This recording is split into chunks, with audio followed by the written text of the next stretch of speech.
네, 대선까지 이제 37일이 남은 가운데 이번 주면 각 당의 대선 후보가 모두 결정될 예정입니다. 네, 오늘 두 분의 전문가 모셨습니다. 최형두 전 국회 대변인, 최진 세안대 부총장 나오셨습니다. 안녕하세요. 네, 안녕하십니까. 안녕하십니까. 어제 국민의당 경기 지역 경선에서 안철수 전 대표 역시 70% 득표율을 거두면서 또다시 이제 압승을 거뒀습니다. 오늘 서울 인천 지역이고 이틀 뒤는 이제 충청 지역인데 앞으로 좀 무난하게 후보로 안착했다 이렇게 볼 수 있는 건가요? 네, 지금까지 상당히 이례적인 경선 흥행을 성공시켜 왔습니다. 지금 민주당 지금 국민의당에 이 경선 투표에 참여한 사람이 14만 8천 명입니다. 지금까지. 그래서 국민의당은 20만 명을 지금 누적 목표로 삼고 있다고 합니다. 14만 8천 명이 누구냐면 전화로 한 게 아니고요. 그냥 주민등록증 가지고 와서 직접 투표를 한 사람들입니다. 그렇죠. 예. 투표소가 우리 일반 투표소 때와 달리 사실 몇 군데 안 됩니다. 서울의 경우에 이제 지금 실시될 곳이 22곳이거든요. 그러면 우리 서울이 지금 국회의원 선거구는 28개, 굉장히 넓은 지역인데 이걸 일부러 누굴 특별하게 지지하기 위해서 투표한다는 것은 대단히 적극적인 지지 행위라고 보아지고요. 예. 지금까지 나온 여러 여론조사, 특히 갤럽조사, 최근 갤럽조사를 보더라도 이 안철수 의원의 경우에는 서울, 경기가 특별히 더 높습니다. 다른 지역보다는. 서울, 경기의 경우 지금 갤럽조사에서는 19% 전국 나왔는데 서울에서는 21% 나왔습니다. 네. 그래서 이런 추세라든가 지금 흥행의 몰이가 이렇게 진행되는 걸 보면은 아마도 무난히 후보로 안착하고 중요한 것은 지금 다음 주점에 이제 후보가 선출된 뒤에 실제로 지지율이 전체 대비 한 20%를 돌파할 것이냐 이게 더 관건이 되다고 보겠습니다. 조금 전에 대선 후보 지지율 그래픽을 봤습니다만 대선 후보 지지율도 상당히 많이 올랐거든요. 이거 역시 또 경선에서 잘 되고 있기 때문일까요? 네, 당분간은 안철수 후보의 지지도가 좀 오를 거라고 봅니다. 왜냐하면 그동안에 문재인을 찍기에는 좀 뭔가 그림직하고 그렇다고 보수로 찍을 수 없는 갈 길을 잃고 좀 서성이는 그런 어떤 중도 개혁 성향의 포들이 이 반기문 쪽에서 머물렀다가 그다음에 이제 안희정 쪽으로 머물렀다가 이제는 안철수도 이동하는 그런 현상이 당분간은 계속될 거라고 보고요. 최근에 일주일 동안에 한 10% 가까이 올라갔지 않습니까? 2배 가까이 올랐으니까요. 그래서 지금 20% 안팎을 오르내리는데 당분간 30% 이내인 점에서 25%까지는 아마 지속적으로 올라가지 않을까 싶습니다. 그리고 후보가 정리되면 더 한 30% 정도까지는 저는 육박하지 않을까. 왜냐하면 어차피 3자 구도로 가기 때문에 표들이 그쪽으로 이제 각각 교통 정리가 될 거라고 보는 거죠. 물론 이제 조금 전에 말씀드리겠지만은 이제 문재인 후보도 오르고 그래서 동반 상승 효과가 당분간은 4월 15일 후보 등록 전까지는 지속적으로 계속될 거라고 봅니다. 말씀하신 것처럼 이제 지지율은 오르고는 있고 또 이제 안 전 대표 경우에는 문재인 후보를 이길 적임자다 이렇게 외치고는 있지만 사실 지지율 격차가 좀 크지 않습니까? 그렇긴 한데 이제 양자 대결의 양상으로 이렇게 비교를 해봤더니 사실은 두 개의 조사에서 5%포인트까지 바짝 접근을 했습니다. 만일 문재인 후보와 안철수 후보 두 사람만 나온다 할 경우에는 그래서 이제 지금 이게 사실은 지난 몇 주간의 여론조사 수치를 보자면 상당히 큰 변화라고 할 수 있는데 지켜봐야 될 것은 사실은 이게 두 당 간에 이게 사실 양상을 지켜봐야 됩니다. 그런데 민주당의 이제 컨벤션 효과, 민주당은 이제 거의 다 막바지에 왔고 또 국민의당 막바지에 왔습니다만 민주당의 경우에 컨벤션 효과가 상당히 떨어지고 있다는 분석이 나오고 있습니다. 그런데 이 지금 경선 토론대를 11차례 그리고 전국 순회 경선을 다 마쳤습니다만 이 지금 3명의 유력 주자들의 지지율 합계가 61%에서 지난 일주일 사이에 53%로 떨어졌습니다. 반면에 이제 이 안철수 후보의 경우는 국민의당의 경우는 일주일 사이에 2배가 올랐죠. 그래서 이게 양당의 컨벤션 효과, 즉 이 전당대회가 성공적으로 끝남으로써 각 당의 후보가 지금 지지들을 총합을 모아 나가서 이제 정말 지지율 한 번 더 올리는 이런 게 컨벤션 효과인데 지금 벌써 안희정 후보 지지자들의 경우는 상당히 이탈하고 있는 조짐이 있고요. 그래서 안희정 후보 지지율도 떨어지고 그것 때문에 민주당 후보 지지율 총합도 떨어지고 있는 양상입니다. 반면에 이제 국민의당 쪽은 올라가고 있고요. 이쪽에 한국당과 바른당, 저 한국당의 경우는 컨벤션 효과가 아직까지 반영이 안 된 조사이기 예. 때문에 좀 지켜봐야겠습니다만 그쪽은 좀 정체 상태이고 그래서 이 국민의당과 민주당과 국민의당 두 당의 컨벤션 효과가 실제로 어떻게 나올 것인지 각 후보들이 모았던 그 지지율이 한꺼번에 모아서 그것이 최종적으로 결정될 후보에게 모아질 것인지 예. 이게 이제 큰 관건이 되겠죠. 일단은 이렇게 상승세를 이어가고 있는 안철수 전 대표가 최근에 한 발언이 있죠. 그 박 전 대통령의 사면과 관련돼서 어떤 발언을 했는데 일단 이 발언 어떻게 들으셨습니까? 그러니까 지금 안철수 후보가 앞으로 이제 대권 가드로 가는 데는 이제 세 마리의 토끼를 잡으려고 합니다. 우선은 이제 개혁 성향의 표인데 그중에는 안희정을 지지했던 표들, 이재명을 지지했던 표들이 일부가 오고 있죠. 예. 그다음에 이제 중도 표인데 이거는 본인을 중심으로 한 표들입니다. 거기다가 하나 더 욕심을 부려서 기대하고 있는 게 보수표들입니다. 상당히. 네. 그래서 보수표들의 표를 끌어당기고 싶고 확장하고 싶은 생각이, 욕심이 상당히 강하겠죠. 저는 그 연장선상에서 이 발언이 불쑥 튀어났다고 봅니다. 사실 안철수의 발언을 그대로 보면요. 뭐 박근혜 전 대통령을 사면하겠다 이런 건 아닙니다. 사실은. 사면의 제안이 온다면 이거는 사면위원회에서 하겠다. 오히려 과거보다는 상당히 좀 더 나은 발언이죠. 대통령이 정권을 휘두르겠다. 사면 이건 아닙니다. 예. 다만 타이밍이 매우 좋지 않았죠. 이 시점에서 저런 발언을 굳이 해서 마치 뭔가 넘겨짚은 듯한 그런 그리고 문재인과 양강구도를 만들기 위해서 일부러 정치공학적인 발언을 하는 듯한 그런 오해의 빌미를 충분히 제공했다. 만약에 다시 저런 질문이 온다면 안철수 후보 같은 경우는 이제 지금 이 시점에서는 이런 얘기를 할 때가 아니다라고 그 답변 자체를 거부했어야 되는 건데 아마 일종의 미필적 고의가 아닐까. 본인이 의도하지는 않았으나 다분히 기대하고 그런 말이 불쑥 튀어났다고 봅니다.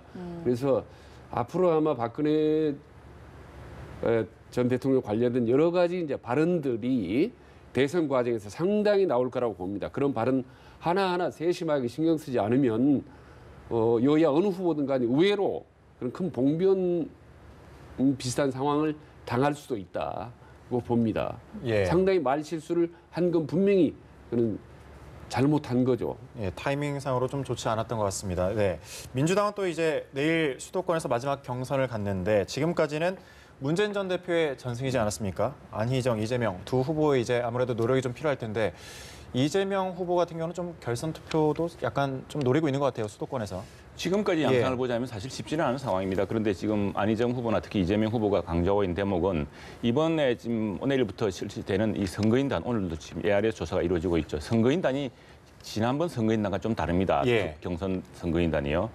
이 선거인단은 51만여 명인데 이건 탄핵 그 결정 이후에 민주당이 추가로 모았던 부분입니다. 그리고 이분들은 그 수도권뿐 아니라 이때 응답한 모든 분들은 수도권 선거인단에 마지막으로 수도권 선거가 이게 마지막이기 때문에 네. 했습니다. 51만여 명이어서 이분들이 아마 전국적 표심을 골고루 반영하지 않겠나 이렇게 지금 기대를 하고 있고요. 그런데 다른 한편으로 보자면은 그런데 최근에 갤럽 조사를 보면은 오히려 수도권에서는 문재인 후보가 다른 지역보다 더 앞서 나가는 경향이 있습니다. 예. 안희정 후보나 이재명 후보에 비해서요. 그래서 만일 여론조사 결과가 그대로 지금 선거인단의 전에 반영이 된다고 한다면은 크게 이변이 생길 수 있겠나 싶은 생각이 듭니다. 그리고 지금 어쨌든 문재인 후보의 경우는 지금 대세론으로 계속 연전연승을 하고 있기 때문에 또 여기서 서로 뭐 과반을 못 차지하더라도 네. 45%만 차지하더라도 누적 투표를 통해서 예. 이미 과반을 넘어서기 때문에 결선 투표는 상당히 힘들지 않았나. 그리고 이게 무엇보다도 민주당의 경선 룰 자체가요. 상당히 이변을 갖고 오기 힘든 예. 민주당 내 여론, 민주당의 대세로 결정될 수밖에 없는 구도이기 때문에 네. 이변이 좀 없지 않겠나 이렇게 어느 정도 생각합니다. 윤곽은 좀 보인 네. 상태다. 예. 내일 민주당 경선 어떻게 예측하고 계세요? 그게 지금 뭐 이미 충분히 언론들이 예측을 했는데요.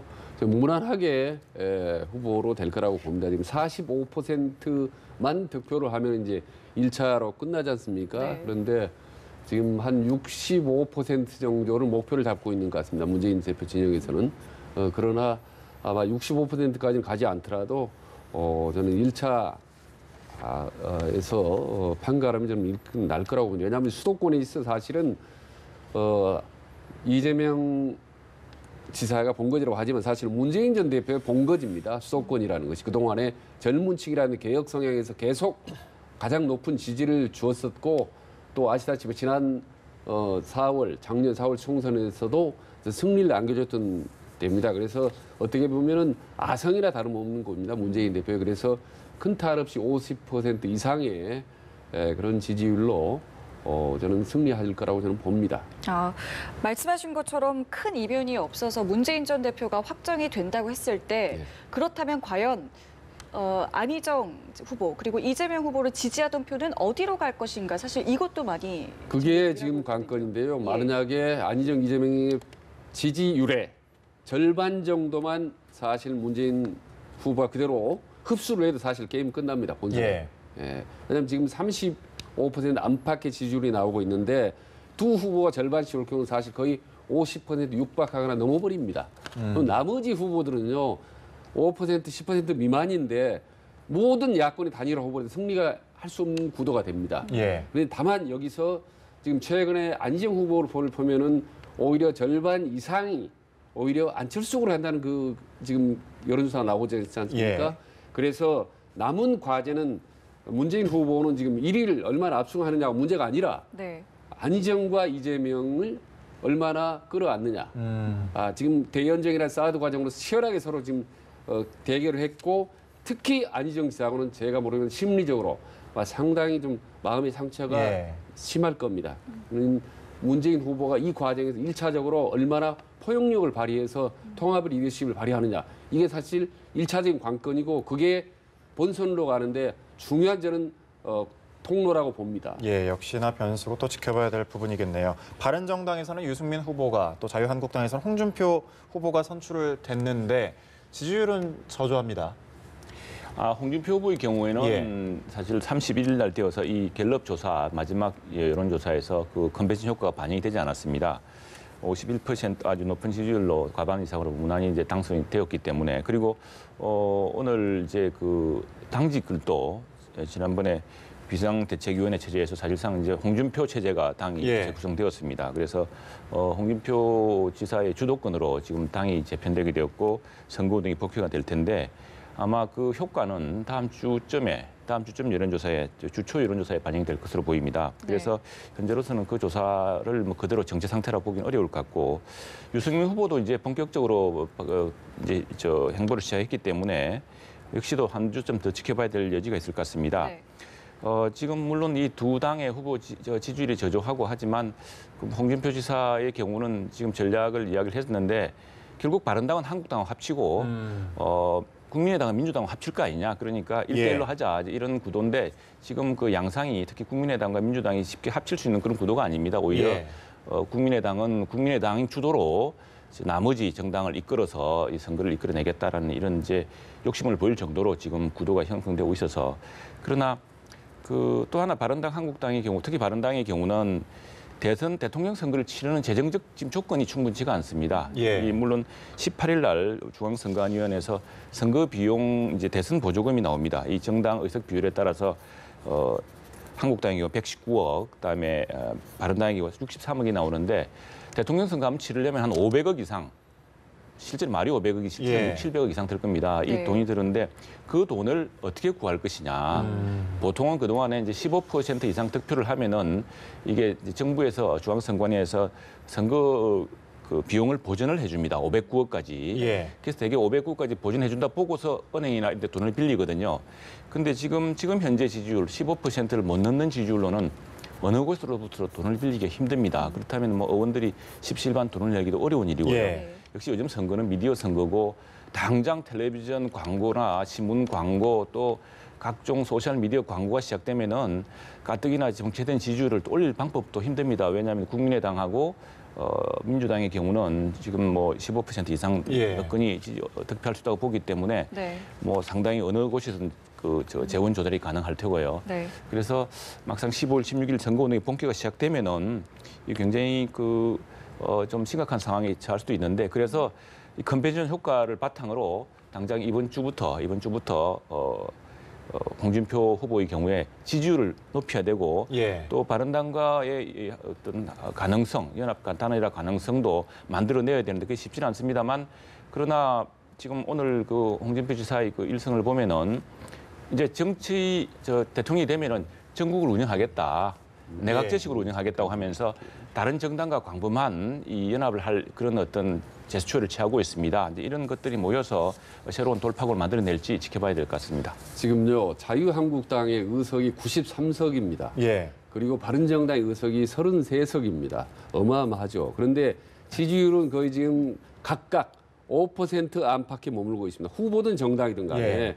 그래서 지금 서로 후보 단일화, 연대, 보수 적통 논쟁을 그렇죠. 하지 않습니까? 예. 그런데요, 제가 감히 말씀드리는데 두 당이 하나로 바로 내일 하나로 단일화 된다고 해서 합한다고 해서 지지도가 쑥쑥 올라가지 않습니다.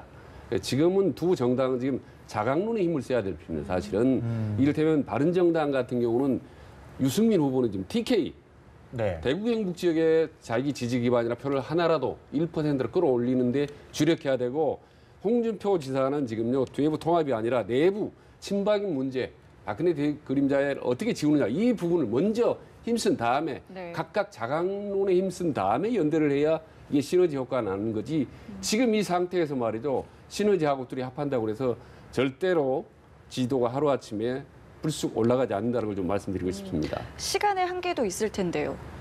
시간의 한계도 있지 않겠습니까? 예, 그러나 지금은 이제 시간이 없지만 그만큼 이제 속도 있게 해야 되는 거죠. 예. 근데 빠를수록 지금은요, 여러 번 제가 말씀드렸지만 하루가 옛날에 과거에 이제 10일이나 다름없습니다. 예. 시간이 급하다고 그래서 불쑥 손잡고 말이죠. 어깨동무하고 하면은 금방 뭔가 이루어질 것 같지만 절대 그렇지 않습니다. 이럴 때일수록 분명히 자기 집안 단속, 특히 이 두 정당은 우선 집토끼부터 확실하게 잡는 것이 네. 빠른 시간 내에 잡는 것이 오히려 산토끼를 잡을 수 있는 그런 지름길이라는 점을 강조하고 싶습니다. 알겠습니다. 자, 당장 이번 주 초에는 이제 박 전 대통령에 대한 검찰 조사도 있을 텐데요. 그동안엔 이제 혐의 대부분 부인을 했기 때문에 예. 어떤 변화가 좀 있어야 하지 않겠습니까? 그렇죠. 변화가 당연히 있었어야 되는 거죠. 오래전에. 예. 그러나 지금까지 변화가 전혀 하나도 없었고 그런 점에서 기존의 대통령의 변호인단은 한계를 노정했다. 그리고 그동안 상당히 주도적인 역할을 했던 유형화 변호사도 사실 어떤 역할의 한계가 오지 않았나 싶습니다. 어떤 변호인단 중에 유형화 변호사가 제일 같은 강경파였던 걸로 알려져 있지 않습니까? 이를테면 대통령 대면조사로 반대하고 그다음에 대통령 사과 발언도 반대했었고 강경하게 일관되게 가자라고 주장한 것으로 유형화 이제 변호사가 알려지지 않습니까? 그래서 이제는 바꿔야 된다. 그래서 이제 박지만 씨를 중심으로 해서 변호인단을 바꾼다는 얘기가 지금 나오고 있는데 저는 바꿔봤자 크게 다를 게 없다고 봅니다. 사실은. 예. 기존의 틀을 바꾸지 않는 한은 무슨 말씀이냐면 지금 이미 헌재 특검 쭉 이어져 오면서요. 검찰의 모든 방향이나 물증 이런 부분은 확고하게 잡혀져 있습니다. 이 상태에서 변호사 바꾼다고 해서 큰 틀 변함이 없고 박근혜 대통령께서 사실 모든 걸 내려놓고 국민들에게 정말 한없이 낮은 모습을 보인다. 그리고 이 모든 것을 국민들한테 맡기겠다라는 그런 엄청난 자세 변화가 예. 이루어지지 않는 한 검찰의 이런 조사 방향은 이대로 계속적으로 갈 수밖에 없다고 봅니다. 예, 알겠습니다. 말씀 여기까지 듣도록 하겠습니다. 최형호 전 국회 대변인, 최진 세한대 부총장과 함께 이야기 나눠봤습니다. 고맙습니다.